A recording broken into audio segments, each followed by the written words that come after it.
Hi YouTube, it is Angie and I'm driving. I know this is like the worst time to do it, but it's always where I get my best thoughts. So I wanted to talk today about validation. And validating means to me someone saying, yes, you should feel that way, or of course you'd feel that way, or you know what, I'm sorry you're going through this. And I feel like men, and my dad too, always wants to try to fix things. And my ex, I think all of my exes have been that way, where nobody allowed me to feel. When my mom would do these ridiculously hurtful, crazy things, say these things I would never say to like my worst enemy. They can just freely come out of my mom's mouth. And everyone, including like my brother, my dad, they're like, well, that's just your mom. That's your mom's mental illness. Like an excuse. And I get that that is her mental illness. I get it. But it doesn't make it hurt less. It doesn't make it right. And of course, they can't fix my mom, like I wish. But all I really need and really want, and like probably my whole life, is someone to validate me and say, gosh, I'm really sorry you're going through this. You know what? It must be really tough. Not try to fix it, because no one can fix anyone. But I think I have looked around my whole life for some sort of validation. Like, yes, you've had a hard life. Yes, you have gone through so much. And I'm not trying to play victim, but let's be honest, I've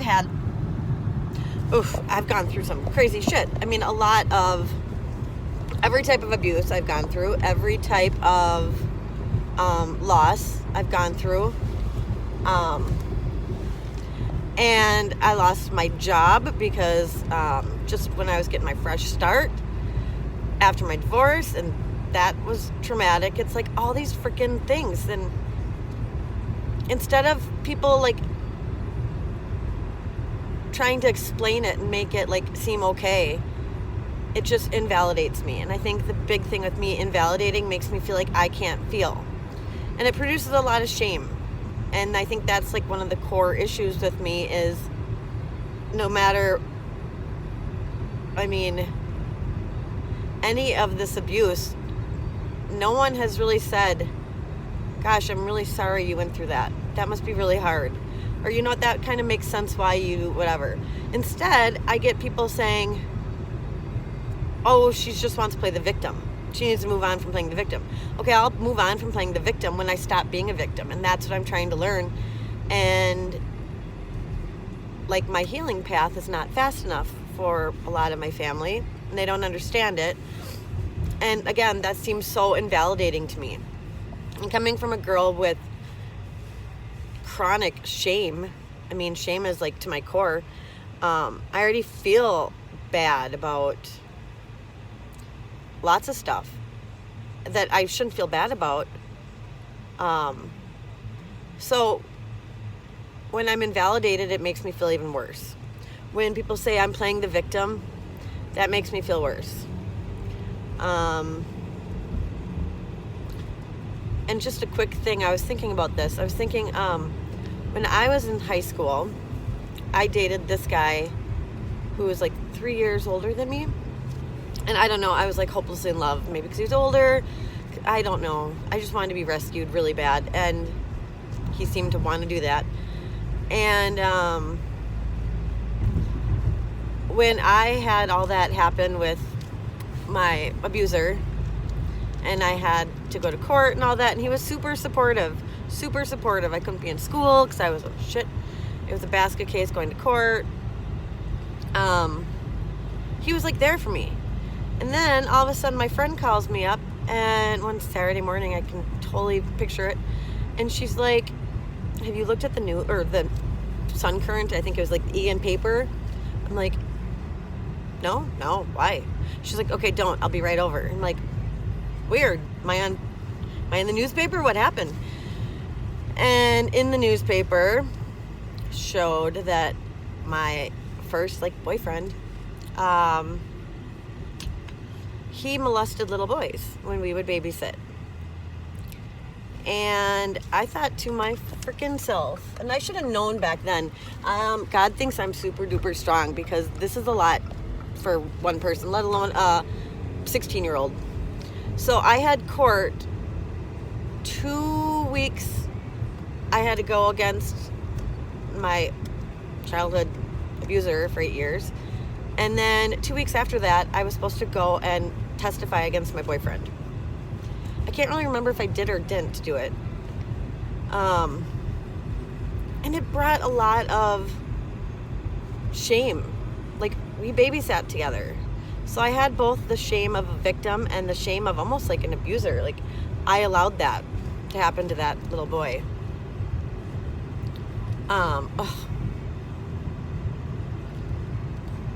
So,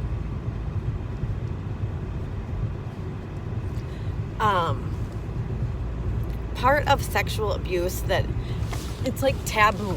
Like, women are like, me too, yeah, domestic violence, yeah, stand together. But nobody wants to talk about sexual abuse. Nobody wants to say, yeah, I'm a victim of sexual abuse. And what I think that does is that is more shame. Like, I wouldn't mind if someone knew that I've been physically violent, or that those closest to me have used emotional abuse, like huge. But why is it so difficult for us to admit that we were sexually abused? I think my big thing came when I've had abuse, like long running time. But I think where my biggest hurdle with that to this day still is, which I wish I could get over it, is how it was handled. So when I first, I was running away, I was just crazy. I didn't know what was wrong with me. I mean, I'd go to some shelter and I'd run away from there to my boyfriend, the molester.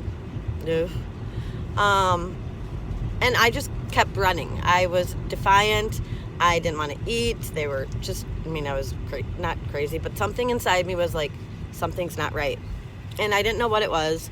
So the one time I got caught running away, I was hiding under a bathroom vanity, like the size of a toilet. That's all. So I don't know how I got in there, but I said I'd go to the bathroom, and I took a whole bunch of pills, and then they brought me to the police station and left me alone, and I started stapling my arms. Like, this was a girl that needed help. She was like, help me, help. So they brought me to the emergency room, and the doctor's like, yeah, she'll be fine, you know, whatever. So they called the sheriff or some Lino Lakes or somewhere to come get me. And I said to them, I'm like, no, you don't understand. I need help. Like, something's not right. I don't know what it is, but something's not right. And I'm like, please don't make me go back there. I'm not like a bad girl. I'm like a troubled. There's something inside. And at the time, I didn't really know the abuse was wrong. I mean, I think I knew it was wrong, but not exactly like how wrong. I mean, I seen my mom have sex with guys, and the guys in and out for drugs, and I was just doing it for the electric bills and phone bills, and I don't know how my mom never questioned how these shits got paid, but whatever. Anyways, she had sold me before, so it is what it is. But back to the story. I said, I need help, please. Can I just stay here? And they're like, nope, they're coming to get you. And panic. Like, this impulsive panic went through me. Like, I can't even believe. I mean, it was just not even thinking. I was 15. Yeah, I had to be 15. I'm in the emergency room, and I shut the curtain thing, waiting for the sheriff to come bring me back to the shelter. And I'm looking through the cabinets, like the cabinets of, in the emergency room, you know, where you have all this stuff. And I see a vial. I don't have a needle. I don't have anything. I don't even know what I'm doing. I just was desperate to, like, I don't know what I was desperate for. I wanted to escape. I was afraid to go back to the place. And I knew I needed help. So I popped off the little rubber stopper with my key, and without even thinking, I just started drinking it. And I had no idea what it was, but I knew the very second that that liquid touched my lips, I was in trouble. I was like, oh shit, I really did something bad this time. And that's because my lips immediately numbed up. It touched my tongue, and I don't remember anything else. And I woke up 3 days later in intensive care. So from there, I went to inpatient, which obviously that's what I wanted in the first place, like help me. And after like a few days, maybe like a week, my counselor was so sweet. She was this little sweet woman, and she was like probably 70. I mean, she was just sweet as can be. And it came out about what was happening with me, and she couldn't have been any sweeter. And it was supposed to be like family day, and that was like what I've been working on all week, was to tell my mom, who kind of knew. She definitely knew. I think she knew when he gave me that damn carat diamond ring when I was like 14. He wanted to be the first man to give me a diamond. Well, I tried playing it off, telling my mom some guy gave it to me, and she's like, no. So she was smart that way. So anyways, I'm panicked in this hospital, and I'm like, and I feel so much better, but yet I have this panic because my mom liked him, and he would tell me that, and I knew she was going to be mad. I knew, because she was going to be like, I told you something was goofy. And I just kept saying to her, and I was crying and I was shaking, and I'm like, I can't do this. And she's like, honey, I know it's scary. It's so scary, but you know what? You are going to be so surprised how much she's going to support you, and you know, she's just going to want to love you. I'm like, maybe another mom, but not mine. So here we are sitting in this room for family time, and I didn't want to say it. And I had to tell her the truth, that I was letting our neighbor do sexual things to me so we could get bills paid. I don't think I said it that way. I don't know how I said it, but this is my part. This is what I can't get over. And this is what continues to be my core issue, is if I swear, I think if this was handled differently, I wouldn't be stuck. And that is when my mom found out, when I had to tell her, and that therapist telling me it's going to be okay, my mom looked at me and she said, I bet you like that little black dick. And I was shocked, but I was more afraid because the sweet 70-year-old lady next to me almost fell off her chair and didn't even know like what to say. I'm like, and I was prepared for it, not quite that awful, but that right there was that core shame that's like, it's your fault, you liked it.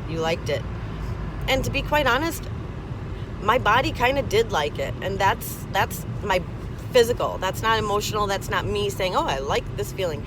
This is my body reacting, and I had no control over it. But that is something I had to work really hard to get over. But my mom saying that, I don't know, any doubt I had of it being me being at fault or me doing something, just confirmed it with her saying that. And you know what's horrible is, if that's not bad enough, I probably heard this 4 more times growing up in my life, even as an adult. And it's like, that's like the one dagger she knows that can really hurt me. And it does. It still does. And I know that she is like, okay, I'm sorry, but if I was a father of someone who was a daughter like me, and my ex-wife saying stuff like this, I'd be like, what the fuck is wrong with you? You don't talk to her like that. Or my brother or someone. But no one has ever said, Becky, what the fuck? You don't talk like that to your daughter. You don't say to your daughter when she's depressed, why don't you do everyone a favor and kill yourself? It's like, and because I don't talk about it, to some people I do, they get like little bits and pieces, but I went no contact, and I don't feel bad. I know every single time I've gone back with my mom, like last summer, she convinced me, and I was at a horrible point when I had that court case with my employer, and I was empty. I felt super, super empty. I didn't really have anyone. Oops. And I let her back in. She came over to check on me. Like, I think my brother was kind of concerned, so she came to check on me and kind of caught her up with everything, which is a big no-no. But I told her, I'm like, I think I have a gambling problem. Not I think. I have a gambling problem. I'm like, I have gambled my pain away, so instead of thinking. And I'm telling her all about this, and it felt really good to be like, okay, admit. The first step is admitting you have a problem. Here it is. The next day, she calls me up and she's like, let's go to bingo. I'm like, bingo? Like at the casino bingo? She's like, yeah. I'm like, oh, Mom, no, I can't go to the casino. I'm like, I really can't go. I'm about to get this big settlement. I can't go to the casino and start this up again. Because I was doing well. And then her boyfriend calls me up. Come on, it's with the family. She's been wanting to do stuff. It's you and the family. I'm like, oh my God. I'm like, I can't really go. Like, I must have said it like 6 times. Like, I can't go to the fucking casino. I have a gambling problem. Well, it's just bingo. We won't let you gamble. I'm like, fine. Okay, fine. Just bingo. So he called and he's like, okay, get ready. We're going to be there at 3. They picked me up with my brothers with, and I'm like, oh, so we're all going to have Angie go to the casino. My brother's great for throwing me under the bus. Like, he'll be like, yeah, I did drugs. Or Angie did drugs. Oh, I gave them to her. But let's not say that part. Whatever. Anyways, back to the story. So we get there, and I'm like going right through the slot machines. I'm like, just go, Angie. Don't even talk. Just go, go, go. Get there. And I go to bingo, and the bingo's already going on. I'm like, I went to the front lady. I'm like, what in the hell is going on? I thought bingo was at 3. And she's like, oh no, the next session's at 7. And I looked at my mom and her boyfriend. I'm like, you guys said you called. It's not until 7. We have like 4 hours. And so he hands us each $20 and says, go have fun. And in there, it was like that DDD, like excited, but I can't. Excited, but I can't. Oof, yes, no.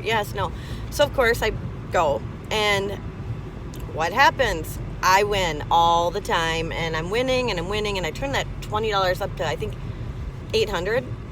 And my mom's sitting next to me, and she's like, oof, I think if I won like that all the time, I'd be a gambling addict too. So, but what happens when you gamble? Like, I don't gamble for the money or to take the money home even. Like, I leave there empty. So yes, I only had $20 that wasn't even my $20, but I turned it into $800 and I left with nothing. That's an issue. And then she wants to tell me on the way home, and my brother wants to go tell everyone that I have a gambling problem. Well, no fucking shit, dumbass. I've been telling you this, and this is what happens. It's like, you put me in these situations, and then it's like, not instead of validating, you know what, you're right, you have a problem, and you know what, that's really good that you know that, and I'm sorry you're going through this, and I'm sorry I took you to the casino because I see now how crazy this is. But instead, it's just like, I can't be in a relationship with anyone with an addiction. You have an addiction. I'm like, you were a crackhead my whole life and sold me for drugs, lady. Like, what the fuck? Sorry, this is just a lot of venting today. I think it's a whole validation. Just really wishing that someone would have stuck up for me. Like, stuck up for me to my mom. Stuck up for me to my ex-husband. My second ex-husband, who did the same thing as my mom. Tried to destroy me. Asked me why I haven't killed myself yet. I mean, I'm sorry, but instead of like sitting here and making excuses why they do that, just will someone say, I'm sorry. I'm really sorry you went through that. Instead of, oh, she's playing the victim. Fuck yeah, I'm playing the victim. I mean, the story is like, that's like a 16th of my life that you just heard. I mean, there's like, but I'm making choices, and I've cut out a lot of toxic people, and a lot of people that I don't get, I'm not in like a great relationship with. I do the gray rock method. So I don't really talk to him a whole lot. When I talk to him, it's all fine, but it's not close. And there's a few people that I'm really close to, that support me, but I feel like a lot of people just want to gossip or talk about, oh, there she goes playing the victim. Like, that is so fucking invalidating, playing the victim. And my dad said the same thing the other day. Not that. He's like, why can't you let go? I don't know. That's what I'm working on. I am. Instead of letting go of all of it, I've always brushed the shit under the rug because I didn't want to feel it. So I used anything and everything, men, sex, drugs, alcohol, gambling, to not feel. Well, I don't have those, so now I'm to feel. So this is all coming out. And that's where I'm at today. And I'm almost where I need to be. And this is why I needed to talk, because I can't believe all I just said. Oofda, oofda. Thanks for listening. No one will probably see this, though.